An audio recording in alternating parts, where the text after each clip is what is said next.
Alright guys. Sorry if I threw anybody off last Friday. Huh? What'd you do? Personal stuff. Can I ask a question about homework? Yeah. It was number 85? number 85 of 4 point. Sorry. 4.2. 4.2? Okay. Alright. 85. No, wait. There is no 85.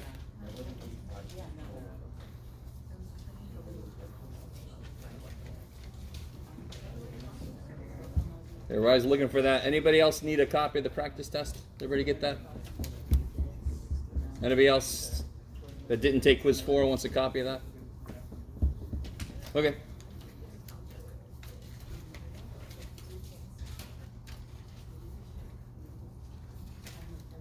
I think it's you. I think it's you. Okay. 85 of 4.3. 4.3. All right. Oh yeah, this is awesome. All right, sorry. What are you doing? Get over there.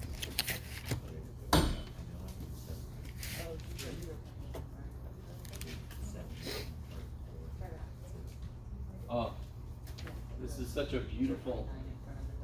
Oh, dude. All right. Somebody. All right. Somebody tell me what a cubic function looks like.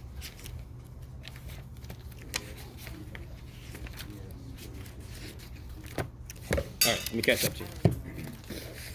So one person has told me that a cubic function, holy shit. One person told me that a cubic function looks like, all right, get out of your book.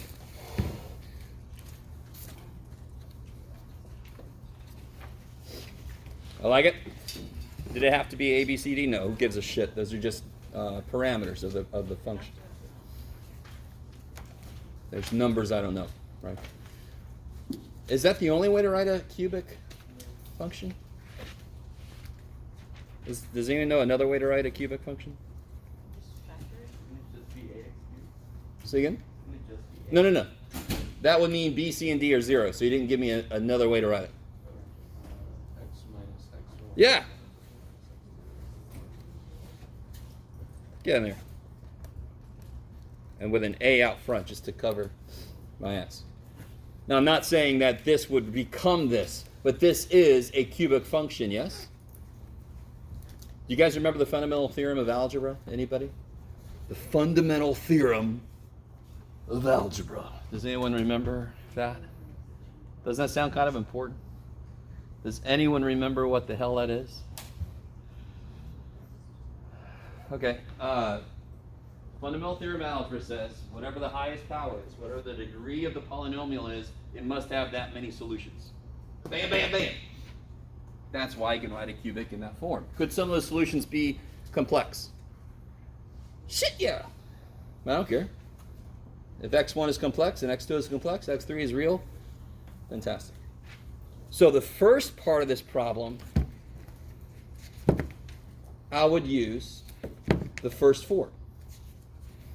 And the second part of the problem, do you see how x-intercepts, bam, bam, bam, all right, x-intercepts, bam, bam, bam, yes? I would use this one. Now what are you going to do with those forms? How would you show, what would you do to find the point of inflection? What do you have to do for any function to find its inflection point? Do it again. Second derivative. And then do what? Set equal to 0, or look where it's undefined, right? This is polynomial, so it's just going to be where it's 0. You guys, so you have got to get over that I don't have a specific function. I know the process. That's what's most important. What is the process to find an inflection point? Get the second derivative, set it equal to 0. Okay, I've got this. I can do the process to it. And you got to trust me. I don't know if anybody's tried this out yet, but it's going to be pretty obvious once you get there what happens. And then I could do this for this. Okay, is that... So basically you're doing the same thing twice, just with two different versions of the kind of function that we're working with. You're finding the second derivative, setting it equal to 0. Okay, maybe. Any follow-up questions on that, you guys? All right, I love you guys. I do not want to play poker with any of you. I wear my emotions on my sleeve. That's why I know all the pot odds, but I would die in poker. My God. Yeah. 36 on how do I always say 4.8? 4.8. 36. 36? Yeah. Ooh, yeah. Look at that.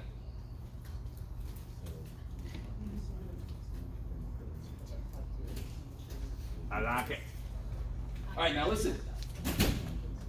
It wants the absolute maximum value. All right, now what is Newton's method used for? Can somebody just tell me? Forget about that problem for a second. Why does Newton's method exist? It's a method to do what? To honor Newton. No. I forget. All right. Anybody remember why Newton's method exists? What is it trying to do? Find points, or find a point for this has something to do with the change point. True. Okay. Can anyone tell me? Why is no one looking through the book real quick? I didn't say you could. My books keep right up. I see.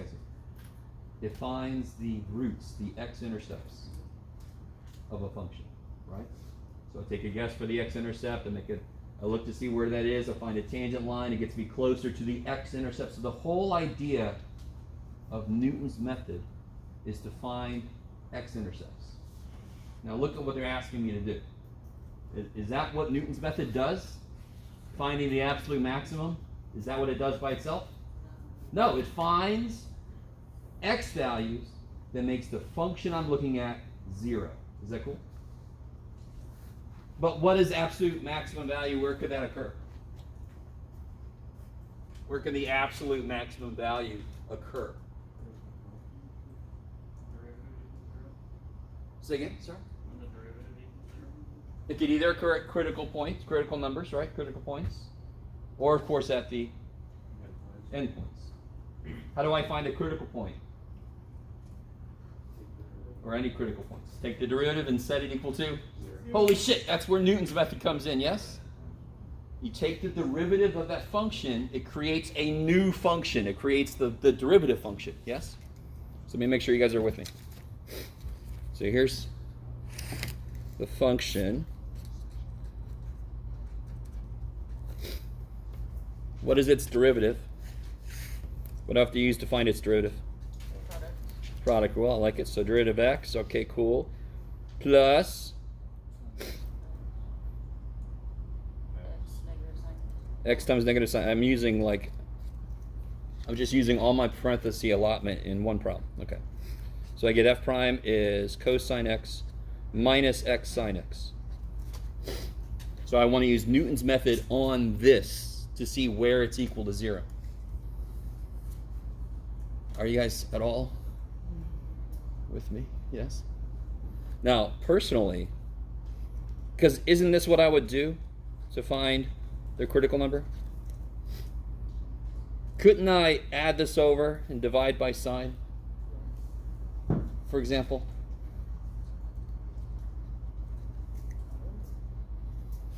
Couldn't I graph these two things, theoretically?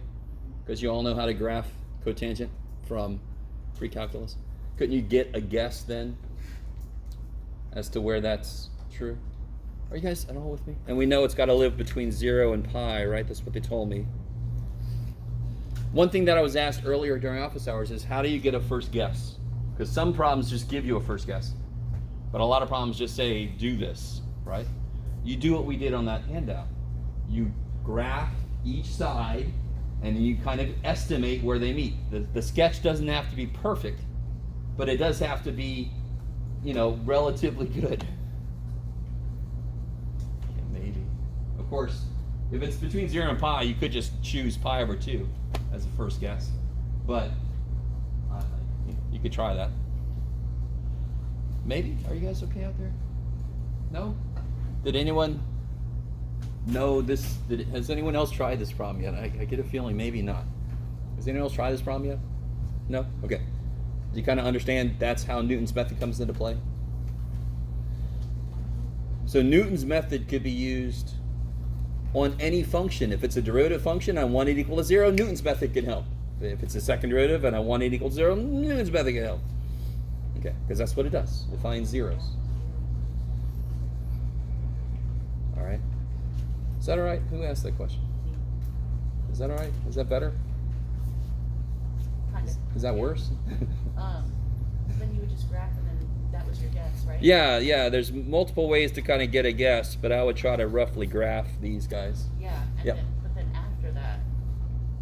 That's your guess, and then you know what f of x is, right? It'll be this. Yes?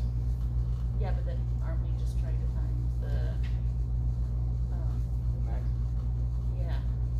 And then doesn't that just give us But- points? What? Okay. All right. How do you find the absolute max? You're going to definitely test the endpoints, correct? Yeah. What else are you going to test? The critical points.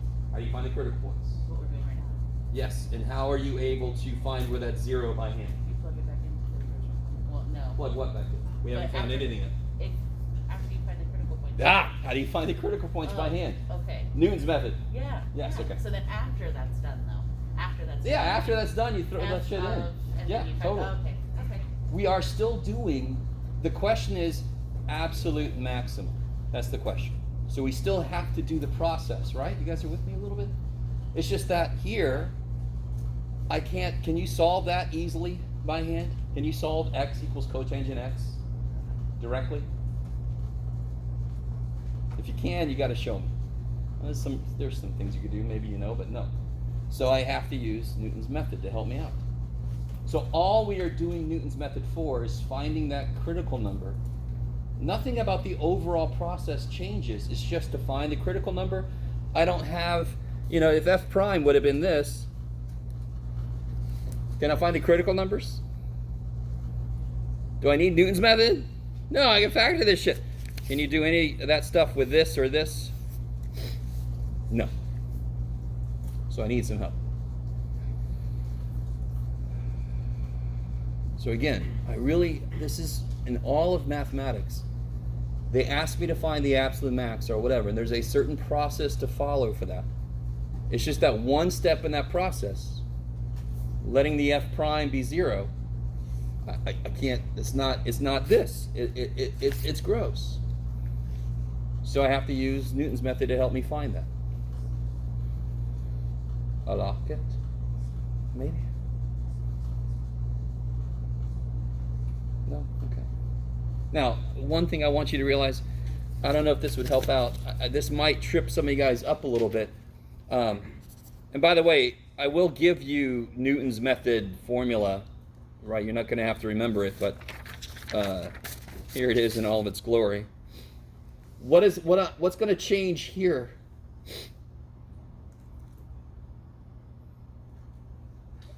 I'm not going to put f in here and f prime, am I? Because I'm looking at f prime. So if you need to, okay, I really want you to get this. F prime is a function. It happens to be some other function's derivative. But it's a function. I could do anything with it that I can do with any function. It's a little function, poor little dude. I want to do what I would normally do to what I'd call fx. I want to do it to this. So one way to do that is to realize that the form is the function I'm dealing with divided by its derivative. That is what the form says to do. Maybe? Do you guys understand what I'm trying to say here? I can't do this because I'm not looking at f. I'm looking at f prime. So again, let me come up here to a clean one. What does it say? Whatever function I'm looking at, it goes on top, and underneath would go its derivative. I'm looking at f prime, so technically it should be this. The more you understand what I just said, the more you understand all of mathematics. Right?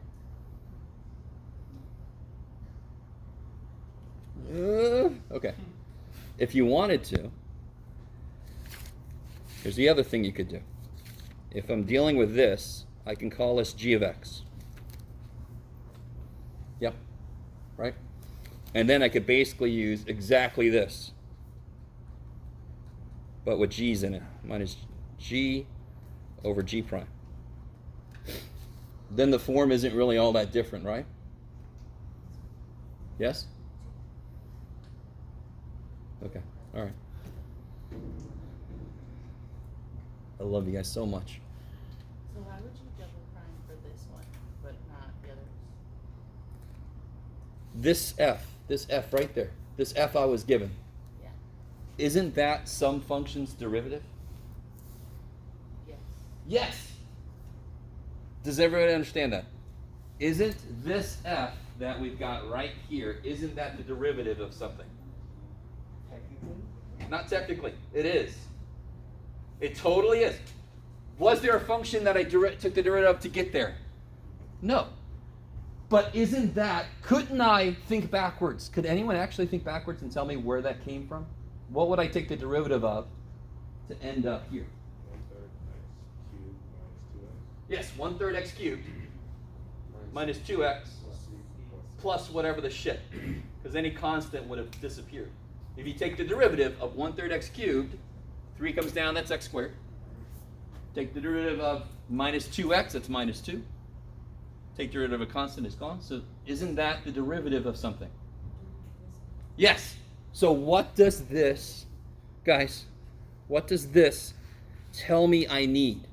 I need the function I am working with up top and its derivative down below. That's what it says. So if I am working with an f prime, I need that function up top and I need its derivative down below. I'm not doing anything different. I'm doing exactly what Newton's method wants me to do. And again, if you don't like a second derivative showing up when it's not normally there, just call the function you're working with g of x. And then it looks exactly this as it normally does, right? Okay, maybe.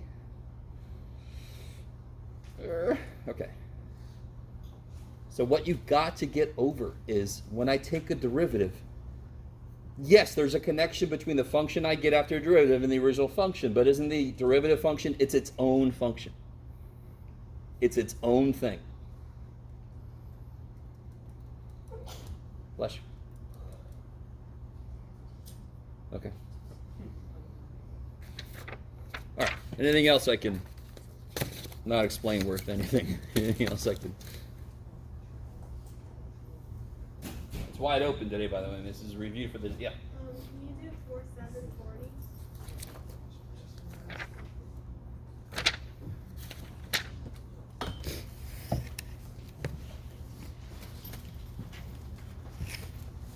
Yeah, so there's a fence 8 feet tall, runs parallel to a tall building at a distance of 4 feet from the building.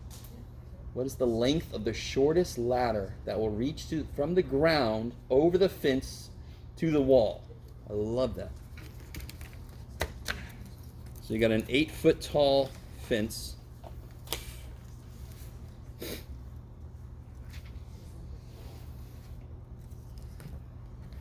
An 8 foot tall fence next to a tall building. And it's 4 feet. Let me catch up here. Where'd it go? 4 feet from the building. What's the length of the shortest ladder? So I can have a ladder that's like sitting back here and it would definitely reach the building. And it's a tall building, so let me just make it go forever up. Isn't there going to be a shortest? So if I put it too close to the fence, it's going to have to go way up here. If I put it too far away from the fence, it's going to be still pretty long. There's got to be a sweet spot in the middle somewhere where I can put this fence. So what if this ladder? So if I just pick a spot and say, okay, and that I want this length here of this ladder, right? Do I see, let's see, how can I say this? Do I see any relationship between things I know and things I want to know? Or did you get to the point where you drew this picture? Okay. So now, I know a bunch of stuff right here. But, like, I don't know this. Do I need to know this? Not really. Right? It didn't really ask how high up on the building would it hit. Yes? But this ladder length seems to be involved in two right triangles, right? That looks, is that useful? I don't know. Yes. And what is L? Is it, I don't know. Is L a variable? Is L a variable? No. So the shortest length. So it's not really going to change. But I want to minimize that side length. So yes, the side length could change. I could have several different ladders that I could put in there. Okay, so what else? So first thing to notice is look for right triangles. That's one of the first things you want to look for. Right triangles, similar triangles, stuff like that. Yes? So if I bring in, let me see, if I call this X and I call this Y, then I've got two complete right triangles. Right? So then, so what formulas can I set up? Does that take me somewhere? Do I need to bring an angle into this? No, there's no need to bring an angle into this. Do you guys see that? So can somebody tell me what I can set up from this picture? What's one equation I can set up that involves things I know and things I don't know? Y squared plus x plus 4 squared equals L squared. I like it. So get y in terms of x. Yeah, and what's the other thing I can do? Y over x plus 4 equals Yeah. x. Big triangle side to big triangle side equals small triangle side to small triangle side.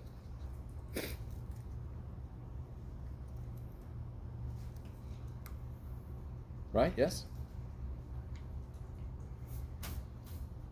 Because again, you've got a function of x and y.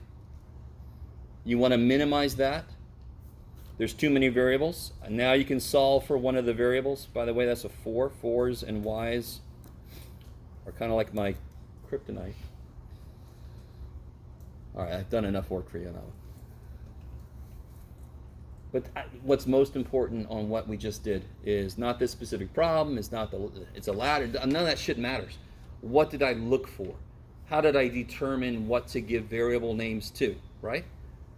That's what's important when you're looking at a problem being done, is why did the person showing me this thing do what they did? Because that individual problem, I'm never going to give you this problem, ever. Could I give you a ladder problem? Sure. Is it going to be doing this? Probably not. Yes? So what's important is, why did I choose to do what I did?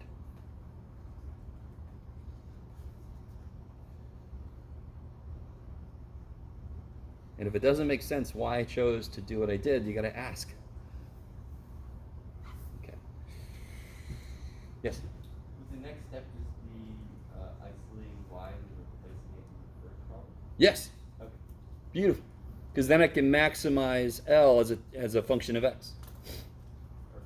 And that'll be where I can place the ladder. But really, they just want to know the length of the ladder. But they could have asked, where would you place it? I don't think they asked, what did they ask again? The length of it? Yeah, what's the length? Yeah. So I'm going to figure out, x is going to tell me how far back from the fence to set it. And L is, of course, going to be the length of that ladder. Okay. Maybe. Will right triangles always be a part of the problem? No. Are they a part of a lot of these kind of problems? Shit, yes. Right? That's why you kind of look, is there a right triangle in the problem I'm looking at right now? Because then I can use trig if angles are involved, or I can use Pythagorean theorem, or even that one problem I had to use law of cosines. I like that problem. Ruh-roh. Okay. Yeah. Can we do 3 on the practice test?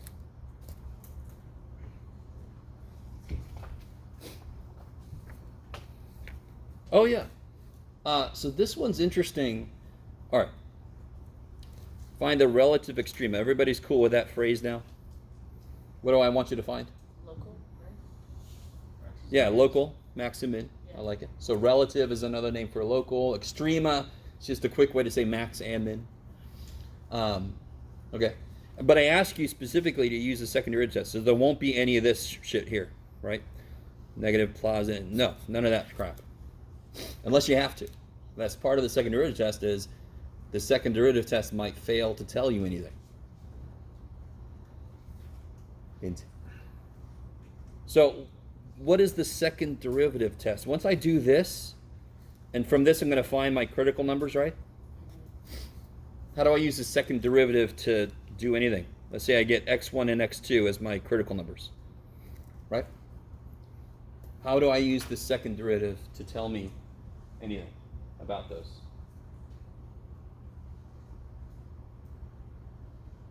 Can you draw the most basic position on a function that would be a local max? Can you draw in the air maybe, or on your paper? Can you draw what it would look like if there's a local max somewhere in a function? What would it look like in that part? Do it again. Okay, sure. You got a couple of them. I like it. Wouldn't it look like function, there's a local max, wouldn't it look like that? Isn't that one way?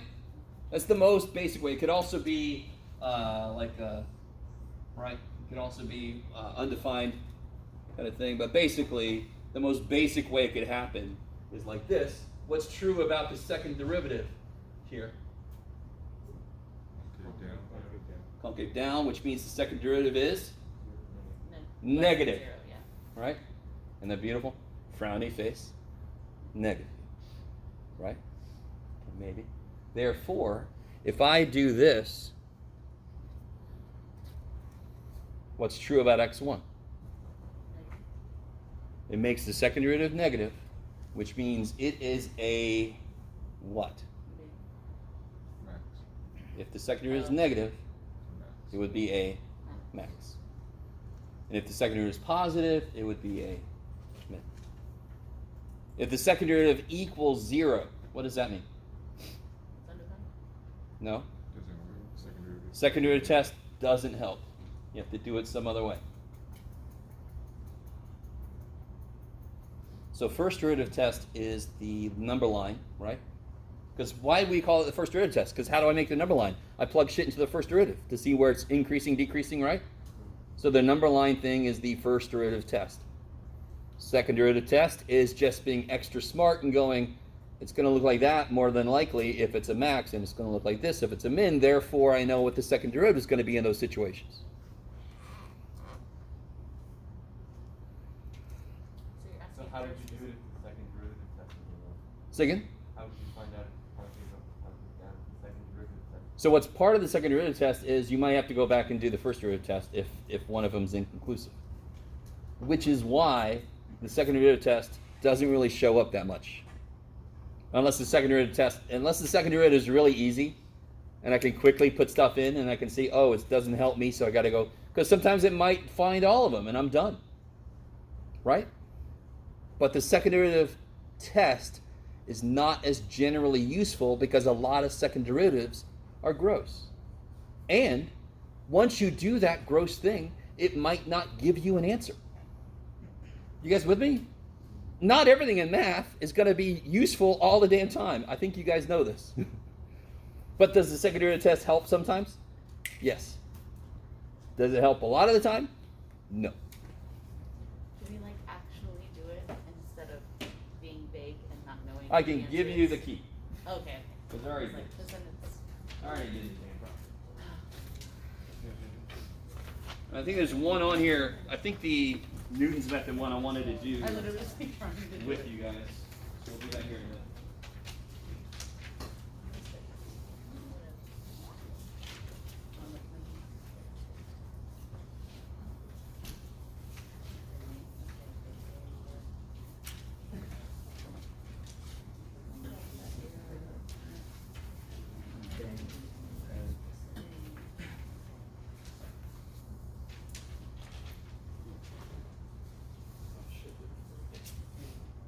Second page coming.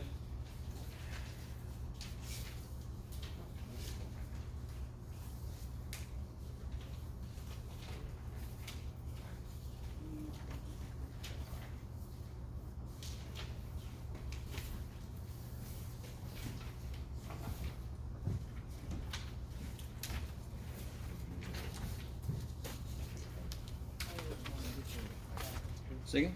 Oh.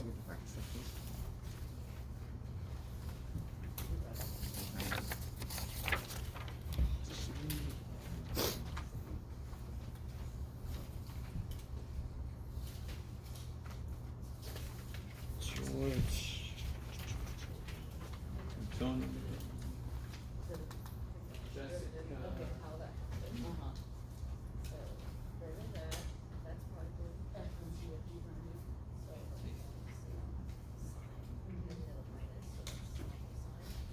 Amar?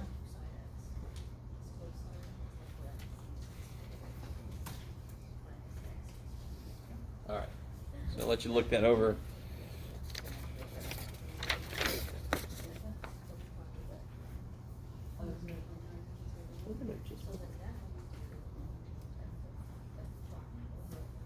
Okay.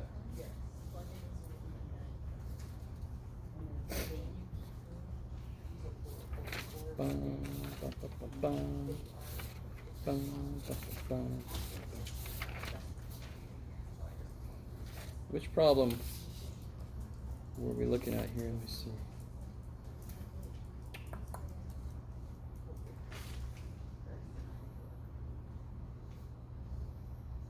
Oh, that's right. This one actually worked. I don't know why I thought it didn't work on one of them. So this is the one we're talking about right now, right? So this actually worked. But the second derivative test will not always be conclusive.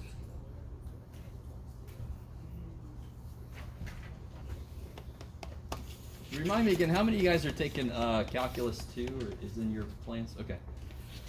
You've got, I love Calc 2, which I don't think that tells you anything about how to feel about it. That's fine. Calc 2 is really, I don't want to say that. Well, sure. It's where I have the most opposite view of it from my students normally. But one thing you're going to do there is you're going to have all these tests that you're going to apply to certain things. And every single one of them just about has this thing where it's like, if this happens, I don't know, right? So, I mean, it's just a part of how things work or don't. Math is descriptive of things that aren't perfect, so it's not always going to be giving us an answer, unfortunately. And then I got to figure out some other way to do shit.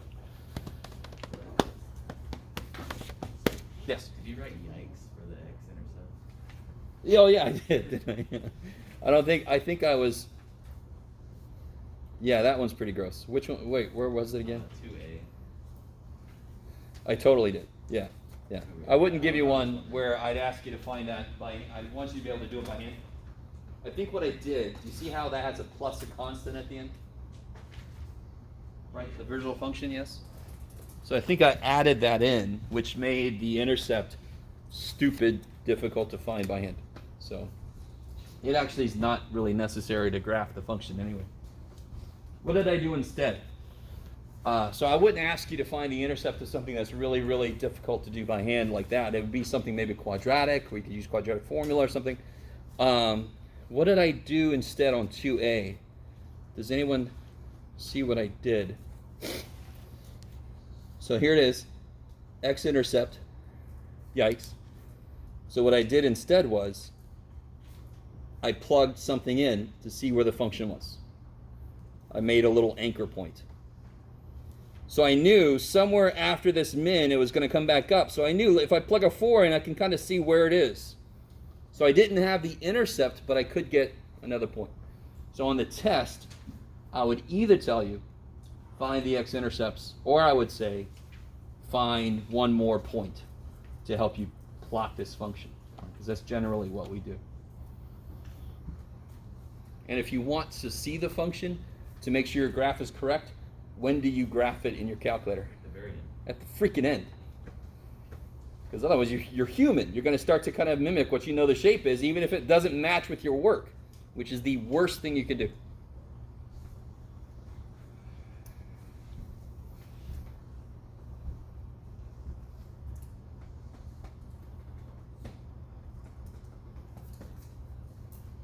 So you can keep asking questions. I didn't really give you this just to shut you up, but look that over. Let me know if I got anything wrong. You never know. I'm averaging about a 97 on my answer keys.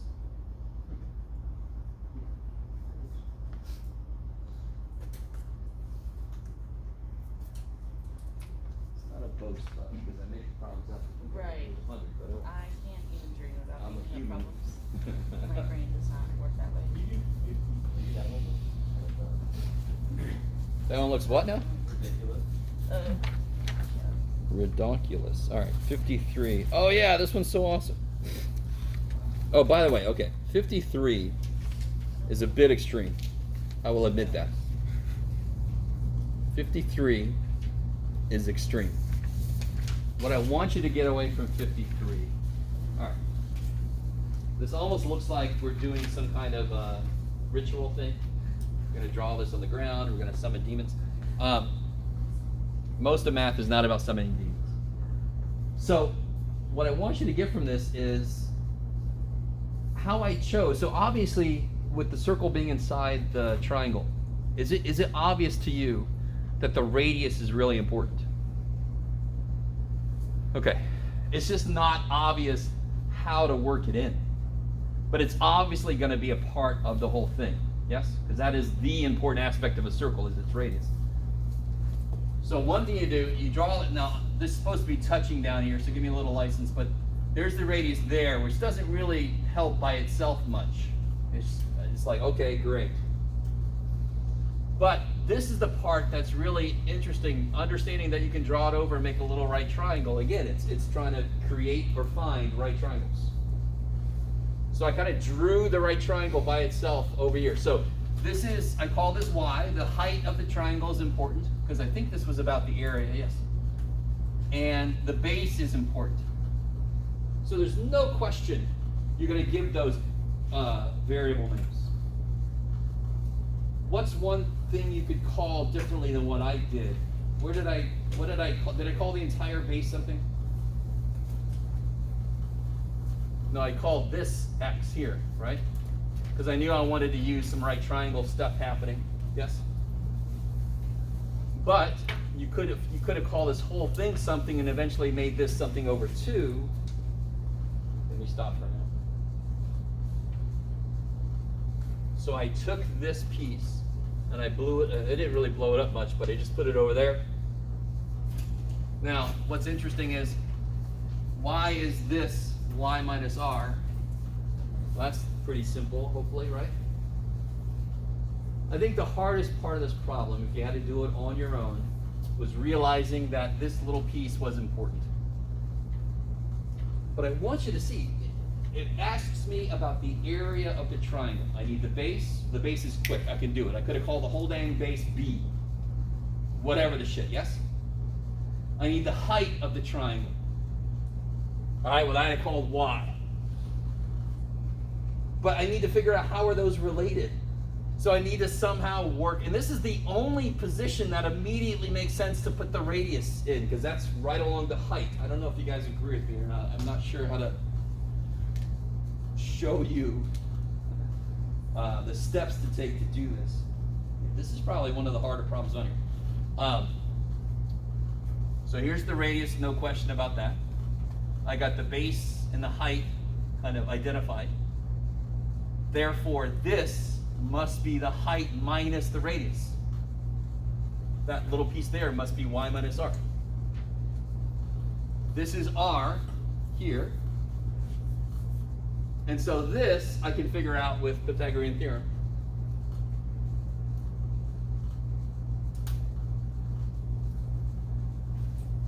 And then, of course, the really big thing is to realize that there are similar triangles involved. Yes? Why did you draw the R out on top at an angle? Why did you draw it out perpendicular? Oh, because I need it to be a right triangle, yes? And wouldn't it have been a right triangle? Yeah, if I did this, it wouldn't have been the radius. So let me draw this a little better. Is it surprising that my drawing skills left a lot to be desired? So I'm going to draw to make up for my drawing skills. That doesn't really make sense, but too bad. This, let me label this. That's good. Well, I'm just going to do that. This is a circle. Why not? It has been knighted. This is circle. I'm going to leave that there. If I try to draw this straight across, does that help? Oh, it has connection. Ah, shit. So I've got to go here, and that makes this right triangle. Because what is the...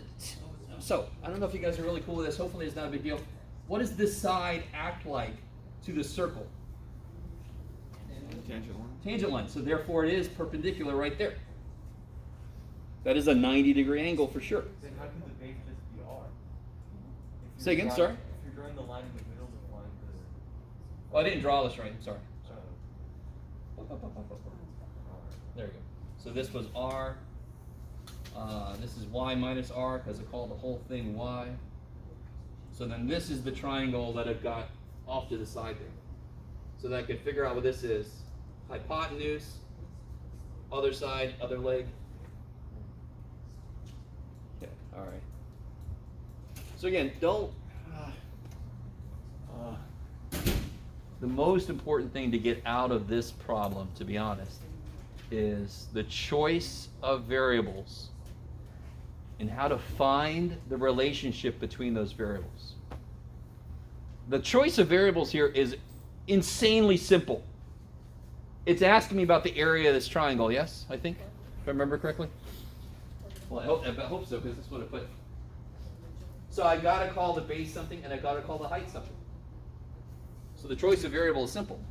The relationship between those variables, not so simple at all. But that would be the next thing I would focus on, right? You guys with me at all?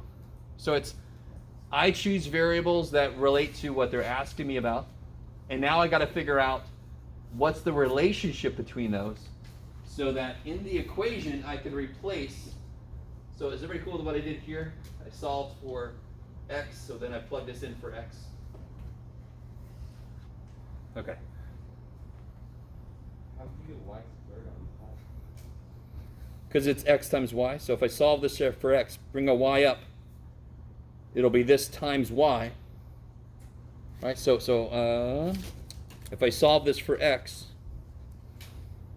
and if I put this here, it's times another y, yes? What is x?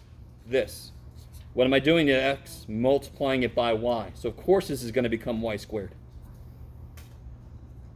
What's happening? So doesn't this say x times y? Yeah.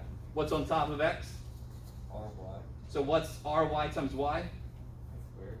Done. Over shit, yes? Over stuff.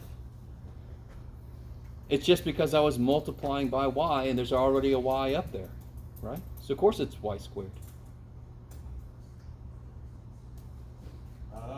Okay. I get it. Now again, I don't know how to communicate this appropriately. If you had trouble on this problem, don't look at it anymore, right? Besides, try to see what drove me to do what I did.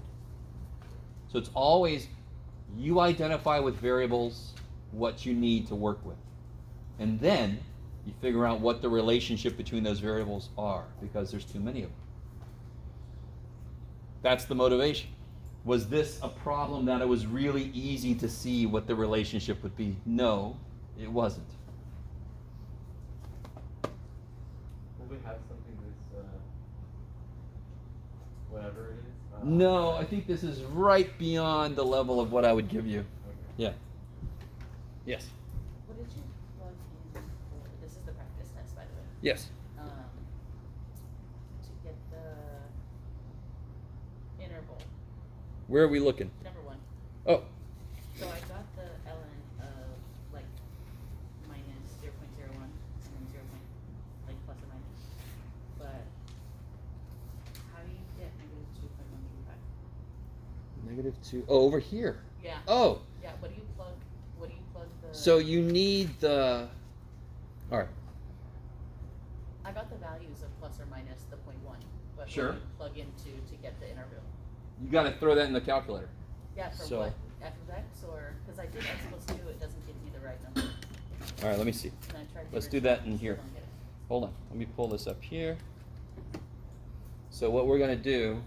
So you're cool with this setup here, right? Because this is basically exactly Yeah, like it's the homework. It's in Okay. between the linear. Yeah. So,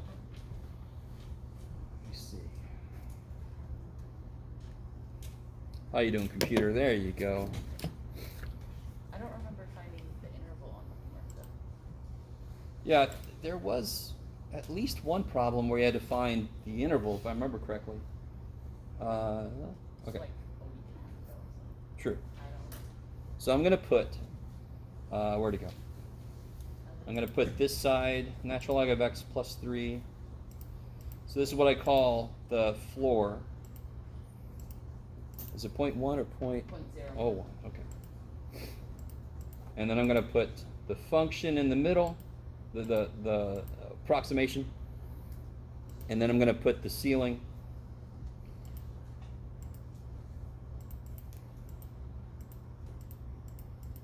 So really the idea is x plus 2, I want to see how far away can I get until it gives me this, the actual function value off by 0.01 below and off by 0.01 above. So I want to see, I really want this to make sense. If I only graph, let me see, what's going to illustrate this the best? If I only graph those two things, that's going to represent the function I'm looking at, give or take 0.01. Right? So if I only graph those, dude, that was fast. Dude.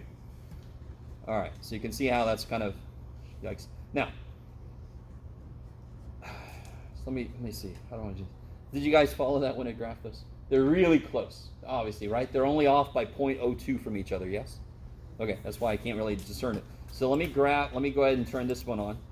I want to see how long will this stay within those boundaries, which really tells me how long will my approximation give me outputs that are within 0.01 of the actual value. That's what that all right there says to me. So if I graph this, is going to be, okay, and so can you see how everything's happening here? So we're going to use our favorite CSI thing. Can you enhance? So let me go right about here.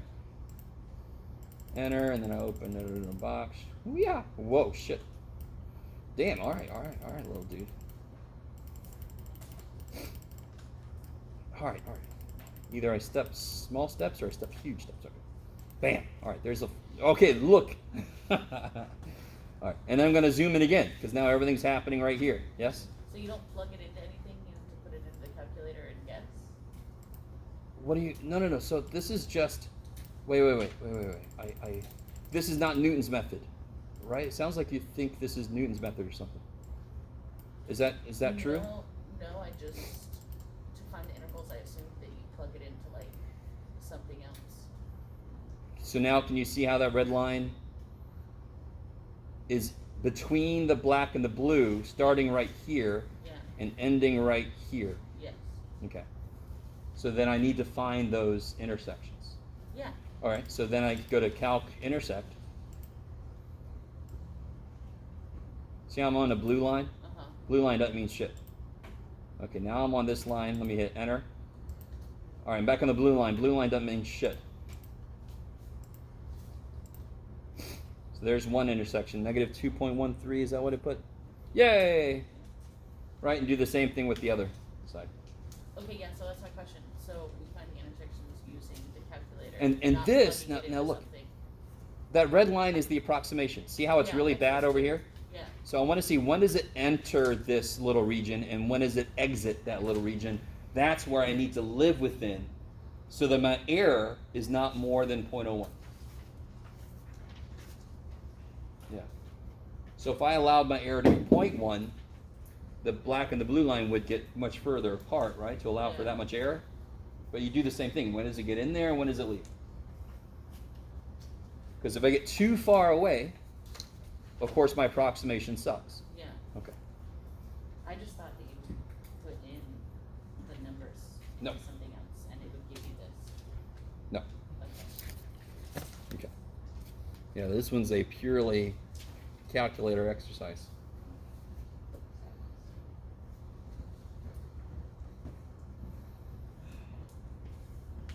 Yes. So we're gonna do 7 in class. Yes, thank you. So 7 is the Newton's method problem.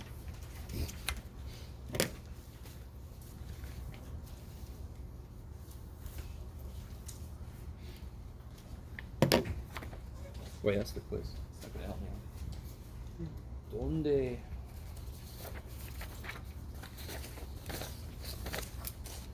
Oh, my life is ruled by paper. Okay. Oh, there we go. Okay. So let's take a look here. Number 7. Use Newton's method to find the absolute maximum value. All right, so this sounds a lot like that problem from the homework. So what is it? What function am I actually going to be using? I'm not going to use this function. I can't use Newton's method on this function to find the absolute maximum because that's not what Newton's method does. So what are the steps to find the absolute maximum? I didn't really give an interval on here. That's fantastic, Jeff. Well, what do I do? Take the derivative. And what do you get?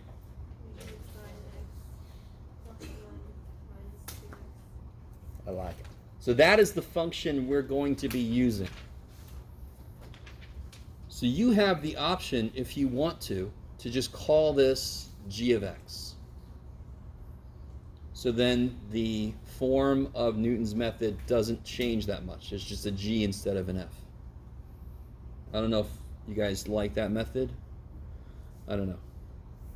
So I'm just going to do that. Let's just call this g. So what do I need? So here's Newton's method.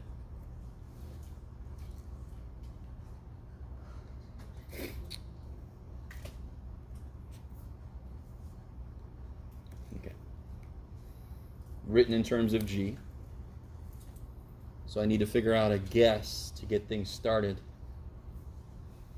How am I going to get a guess for this? What am I trying to do? I'm trying to see where that equals 0, right? Okay. So how am I going to get a guess? What am I going to do? So here's my function again. And I want to know when this function equals 0. So I could do this. Yes? Do you know how to graph this?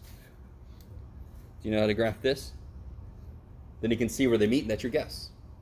Right? Now, I don't know why, let me think. Did I mean to give an interval for this? Did I get this from the book? I wonder. I feel like I did. Did they have an interval?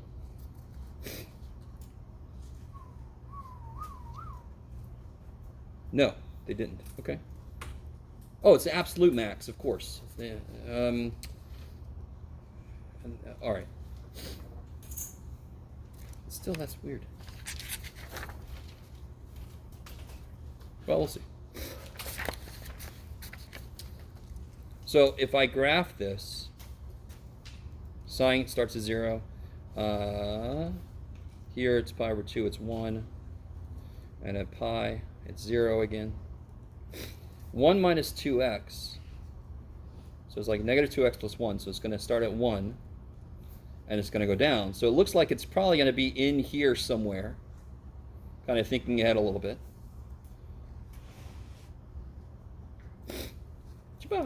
So 1 minus 2x, and x, the y-intercept is 1. Down 2 over 1. Well, what's pi over 2, roughly? Yeah, 1.57. So 1 should be about right here. So down 2 over 1 would be there. So what looks to be a good guess? Oh, shit. Maybe draw yours straight. That might be... Oh, crappity-doo-dah. What looks to be a good guess? 0.5. Yeah, it looks to be a little bit less than half of pi over 2. All right? Pi over 4, so whatever the hell it is. 0.75. So would you say 0.5? Sure. So it looks like a decent guess would be 0.5. Okay, I like it. All right. So now you step through the process. Right, where did I put my, there he is. Right, here's the formula. What do I have to figure out from G? One more thing. So I've got my guess. Take the derivative. What's that going to be? Yeah, negative cosine minus 2. I like it. And now I can set up this. How am I going to do all this? Let's see. Okay.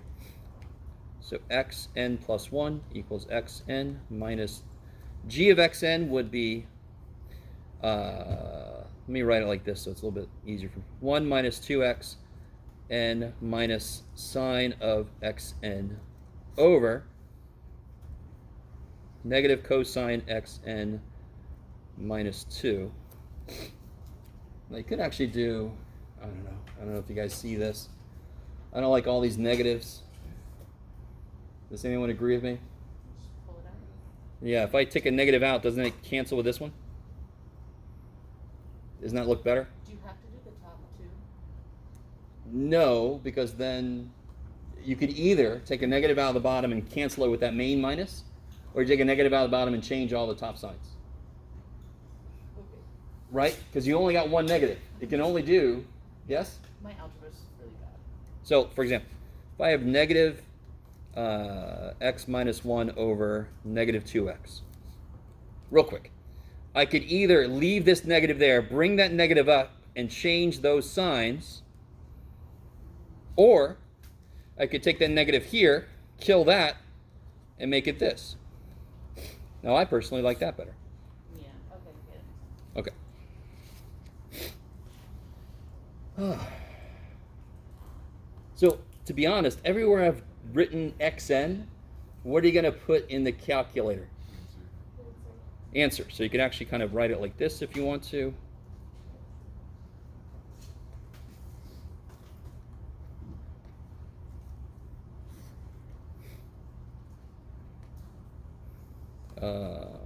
You could do it, Jeff. There you go, buddy. You're going to want to tell the calculator what the top is. You want to tell the calculator what the bottom is, because the calculator's dumb.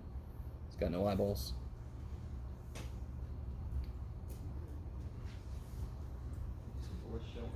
What's that? I said the calculator's smarter than me.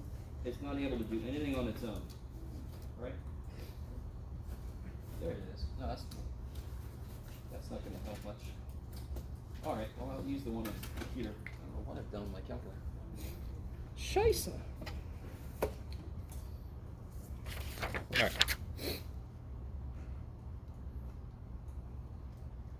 Just a clarification. Yes. So when it's asking you for the intercepts, like when you're on the form that you gave us, on the handout you gave us. Yes. You were like, find where this equals this. That is when you use just the initial. And then when it's asking you for max or min, then that's when you do f prime over f double prime. Yes. So I Those are really the want you to understand. differences. Okay. Newton's method finds where a function equals 0. What situations could we be in where I need to find out where a function is 0? Well, now we have a few more. First derivative, I could make it equal to 0. I could even ask you to find the inflection points using Newton's method. Right. Which means take 2 derivatives and then work with that function. Okay, yeah. Yeah. That makes sense. Okay. All right. Too many things. Okay. So now in here, what do I put in here first? Yeah, 0.5. Enter. So I've established that to be answer, ANS, right? The temporary memory. So now I just type in here exactly what we just put down. Answer. Where'd you go? Plus, parenthesis, 1 minus 2 times answer, minus sign of answer. By the way, I really hate the calculator guessing for me that I want parentheses. I always hate that. Divided by parentheses, cosine, answer, plus 2. All right, let's see what happens. Right? And what do I do now? What do I do now? And what did I say? Correct to, did I say anything? No, I didn't say correct to anything, did I? So what you would do is you keep going until, there, I'm already there, right? That's as good as the calculator can do. It's correct as many places as the calculator can show me. Now, that is the critical number. Why would it be a maximum?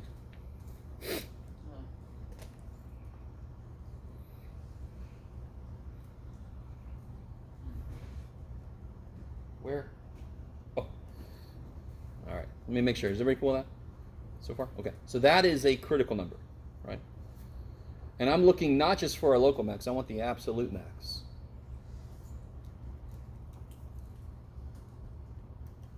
All right. All right. Here we go. So looking back at this, if I take sine minus this function, let's see. I don't want to say this.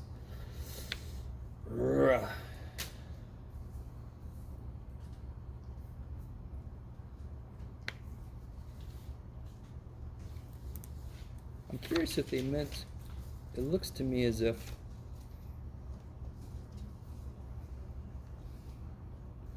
did I put that down right? Yes. Yeah, okay. Let me try to figure out what they mean by this because I'm curious. Let me make sure my brain is in the right place.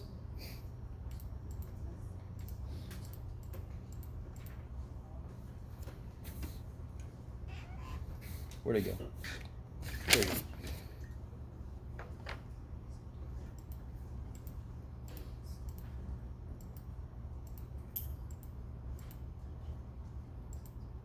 Oh shit.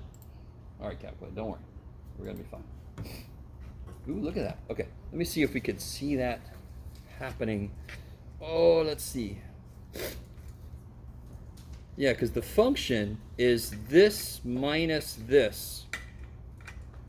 Is there a way to see that here? I'm curious. That's a really difficult thing to kind of see.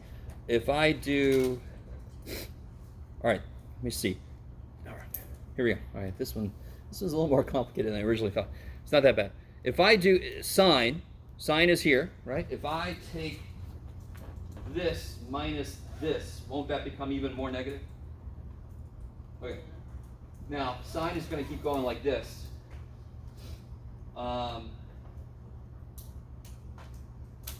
wait. Yeah. If I take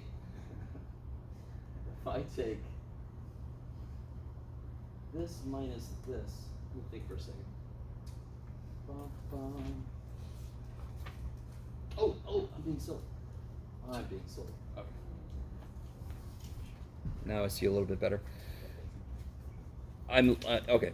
So what I'm doing is I'm looking at the wrong function at the moment. This is the derivative of the actual function we're working with.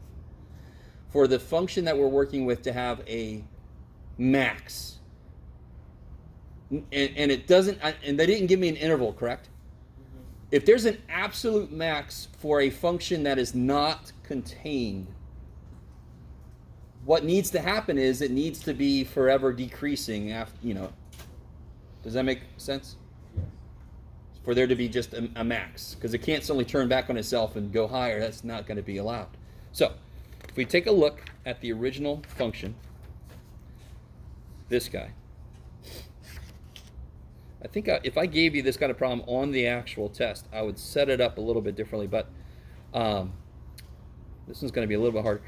If you graph this function, you will see that it looks like this.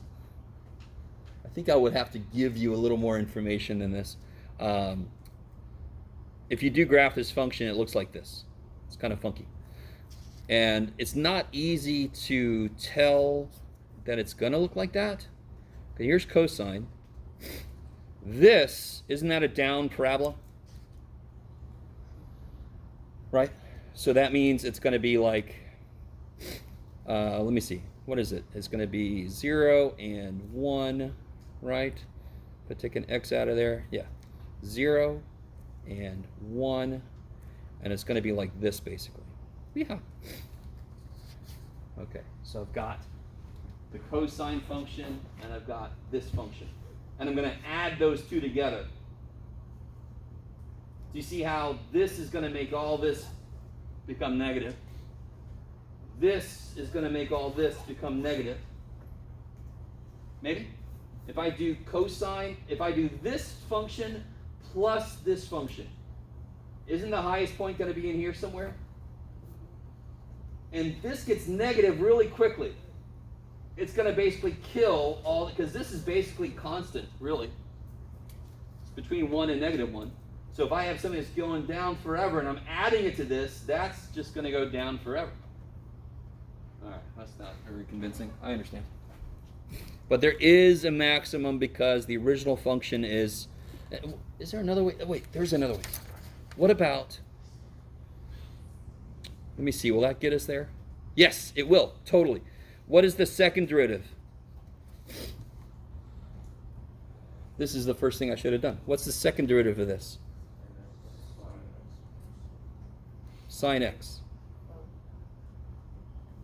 Is that really true? Yes, it is. Is that good, Jeff? Not really.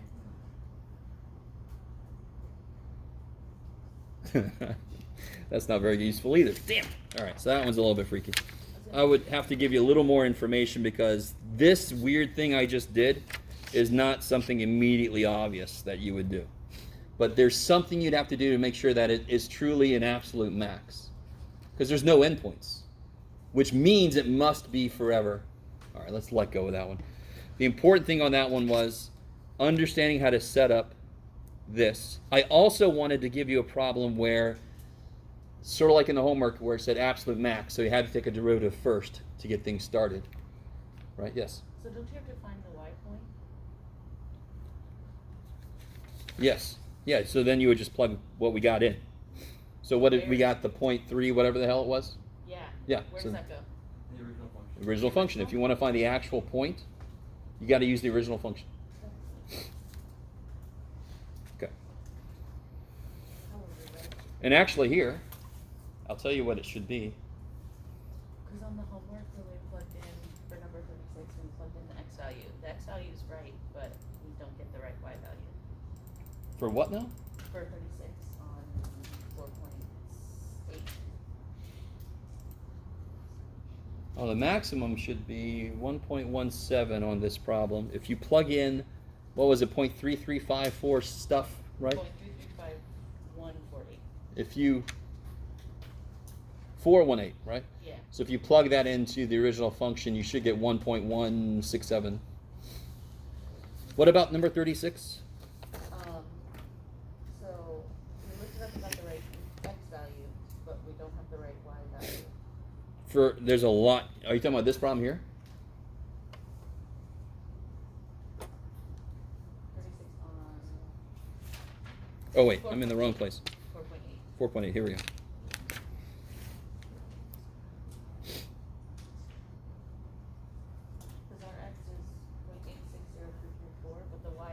supposed to be 1.15? 0.86 whatever. Yeah. Okay. So you plugged 0.86 whatever into x cosine x? Yeah. Okay.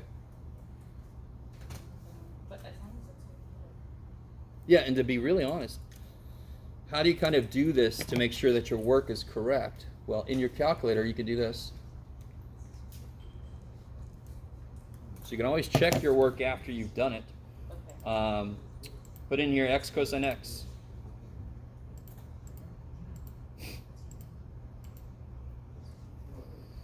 Dudular. And what was it, from 0 to pi, right? Yeah.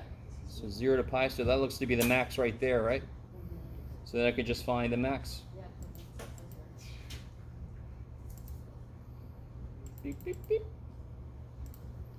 Beep, beep, beep, beep, beep, beep. And of course, you could do whatever sound effects you like best. Oh, there's one price. Okay. Yeah. That makes sense. Okay. That's a nifty looking function. I like it. I like it a lot. Okay.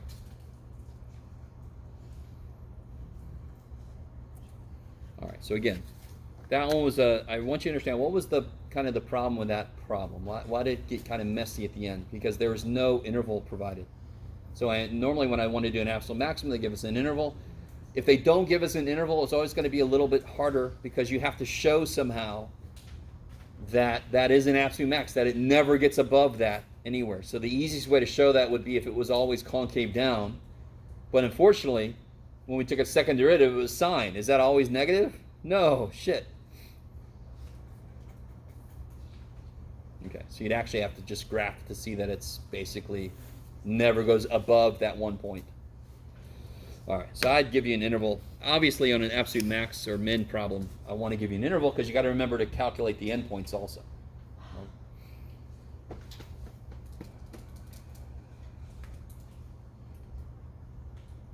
Anything else? Yes. Can you go over 5? 5 on the practice test? Yeah. Like after you get to the equation, you just do the quadratic formula. 5. Oh shit. Which part? Or just in general? Just in general? 5A, yeah. A 5A. So when you get to the tell me again. So you do Oh, did I finish that problem? I get a feeling that. Let's see. Bum, bum. 7. Number 5. Here we go. Oh. There it is. Oh yeah. This was kind of more disgusting than I wanted it to be. So is your question how did I pick? So this is the answer here. I didn't really circle it, but Yeah, so from the 3c squared minus 4c minus 5, you just do the quadratic formula. yes. Okay. Originally you could tell I left the 3 off and I did this and I went, oh shit, there's a 3 there. That makes things a lot worse. So then you get this freaky thing. And how did I determine there's 2 answers here, right? So of course I just figured out which one lived in the interval they gave me. Okay. Yeah, and again, I really hate it when this gets to the point where you just have to use quadratic formula because that's not, to me, that's not exciting. What's exciting is being able to factor and get the answer myself directly instead of using some algorithm. But that's just the way this problem kind of came out. I like this kind of problem much better. So yeah, when you get to the end and you get a couple options, you got to make sure that's when you go back and see are all the options in that interval I'm working in. How many? How do I say this? How many positions can there be that would be an answer to a question like a Rolle's theorem question? What's Rolle's theorem all about? Versus mean value theorem. What's the guy? It's all about. Here's mean value theorem, right? Where the function has to have the same. So Rolle's theorem just does this. So I just need to find its horizontal somewhere. How many positions in between 2 numbers could there be that would be parallel? Would they have a slope of 0? Exactly. According to this theorem, at least one, but how many could there be? Infinitely many. Yes. I could have a function whose, like a cosine or something function, whose frequency goes to infinity as it approaches one end. So there could be infinite places that has the horizontal tangent line. I'm sorry. I went there. Just to let you know. So I don't know what made me go there, but something did. So when you do this kind of problem, when you get more than one answer, don't just assume that you have to throw one of them out. If they all live within the interval, they're all answers. Does that make sense? I think that's what I was worried about. That you might assume that you throw something out just because a lot of them we do. 3 just wasn't in the interval. If it was, it would be an answer.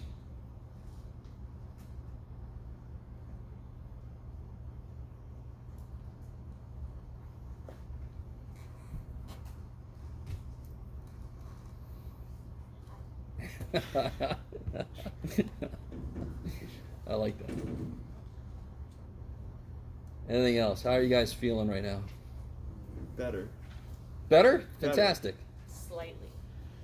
Let go of the circle in the triangle problem, right? Let go of that a little bit. The important thing with all these examples and all the homework you do is, what's the motivation for me? Why am I doing what I'm doing? Right? And then that Newton's method problem, I would give you one a little more direct. That one was a little bit messy at the end.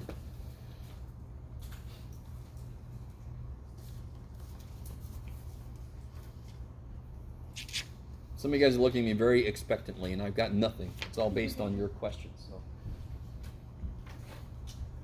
Remind me mean value again. What? Remind me of mean value again. Mean value theorem. What does mean value theorem say? Could anyone? I'll do this. We'll see if this is useful at all. On like this, on the, Some given interval.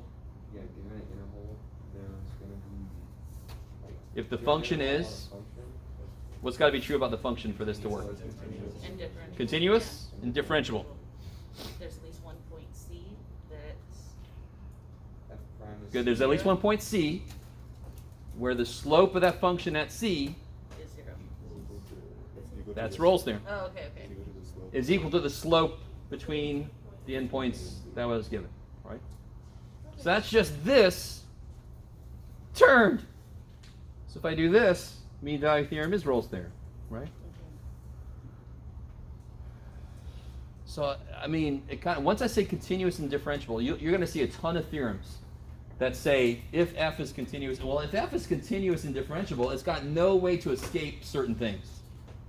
Right? If it's negative here and it's positive there and it's continuous, there's got to be at least one root in the middle. Yes? That's the good old IVT, intermediate value theorem. And then mean value theorem is sort of like, not really, but it's sort of like a first derivative analog to that.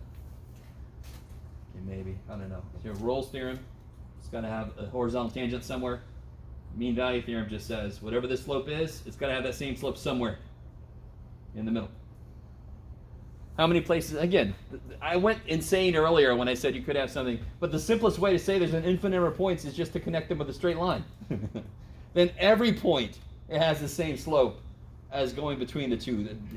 That's what's called the, what do you even call that? It's gone. Yeah, okay. I forgot what it was called.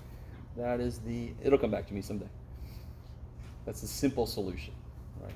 But the minute I turn away from being straight, that means I've got to turn back to get there. So of course there's going to be a place. So the idea behind it is pretty straightforward, I hope. Yes? Yes. Will you talk to us if we don't write LH when we're doing L'Hopital's? But if you specifically asked us about L'Hopital's? I'm going to at least put a note there because it's kind of like if you don't put that there, well, if you put a little arrow, I might be okay. If you put an equal sign, Oh, yeah. That's No, that's different. Yeah. concerning Yeah. to an extent because you're applying an idea. Right. You're not saying that this equals that. You're applying an idea. Yeah. And for the 3 questions on 6 where you're finding the limit, you're just going where it's approaching the number like 0 and infinity, and then so like for B, as it gets closer to infinity, that's the number that it would spit out.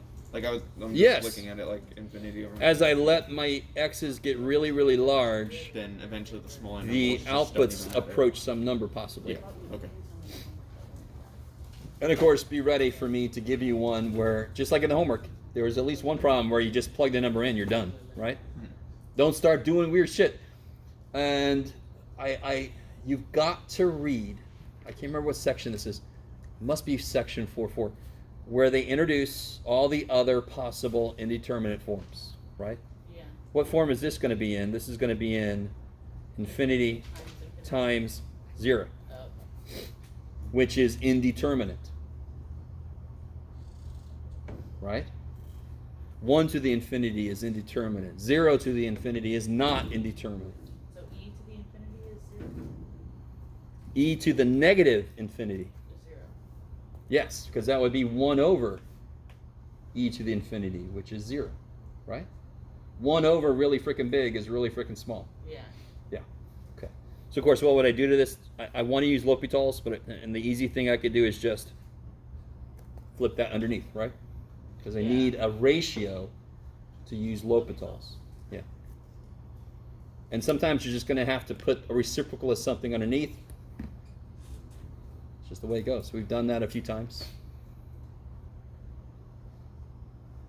Okay. So you would just keep going if it's like indeterminate over and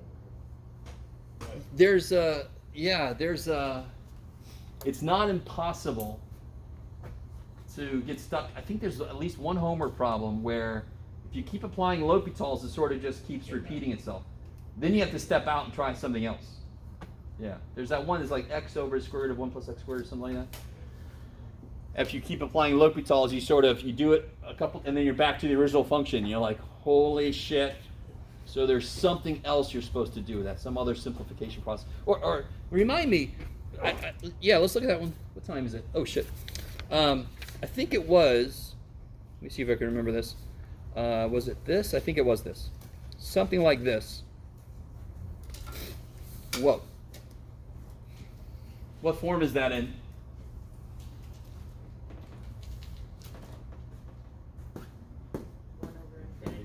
Yeah, infinity over infinity, right? Oh, So you could use L'Hopital's rule, but before we learned L'Hopital's rule, we did this. We totally did this. Before we even knew L'Hopital's rule, we did this. Just like we did factoring and shit, right? So remember how we did this? We divided top and bottom by x. See how I divided top and bottom by x? And then that's easy as shit, right? So I love those kind of homework problems that say, just because you learn something new doesn't mean the stuff we did before is gone, right? Because the new shit doesn't always work. Right? L'Hopital's doesn't always work. It does that to us sometimes. Are you going to give us one that doesn't work? I totally could. Doesn't L'Hopital still work there? Never do that. No, the problem is, if you do it, I think maybe twice, and then it comes back to this same, it kept coming back to its same form. It's like a loop, Okay. if I remember correctly. Maybe I'm not remembering the right function here, but there's at least one, I think it looks something like that, where if you do L'Hopital's rule a couple times, it comes right back to what it started off as. And then you're like, what the shit? Okay. I love you guys. On review day, you don't have to stay the whole time. If you get to a point where you're like, I'm ready, you can just head out. I'm not going to take your name down and deduct points. We're done. Let me know if you have any questions or yes.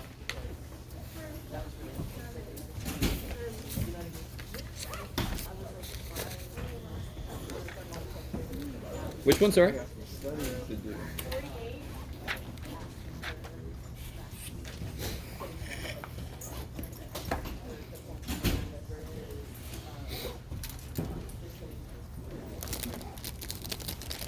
All right.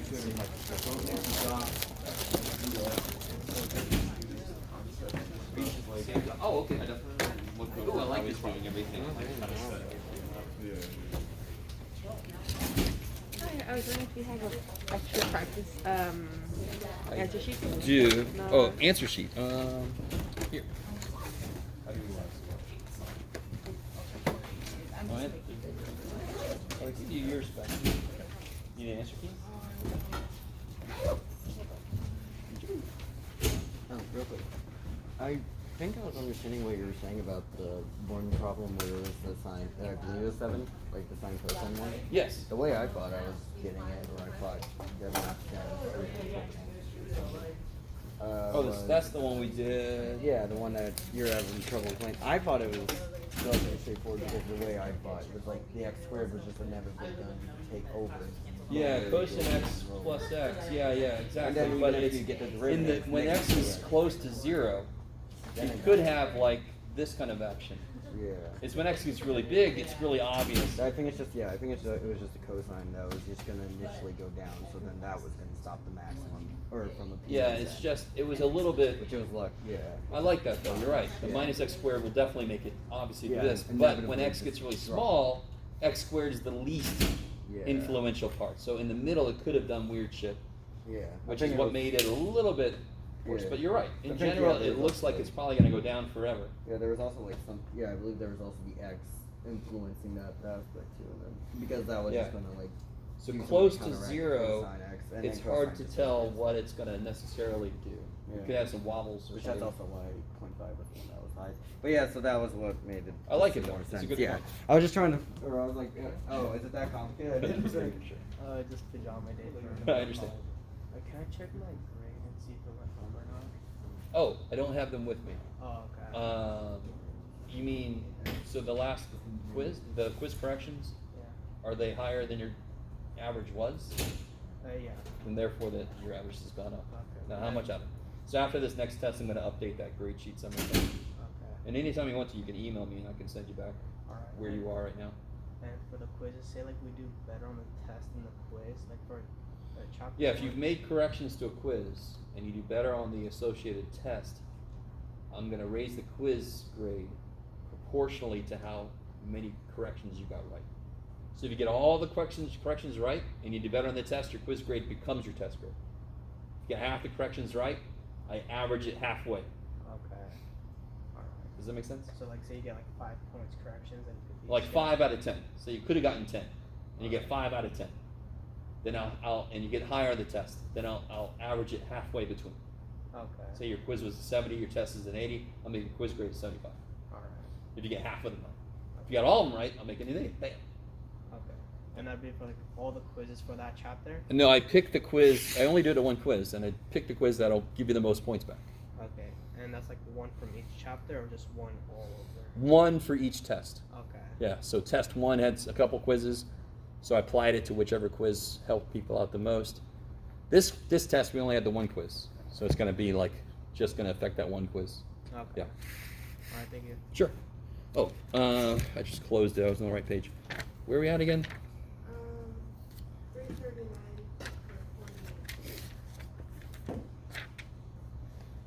for 48. Oh yeah, the boat problem. All right, so leaves the dock.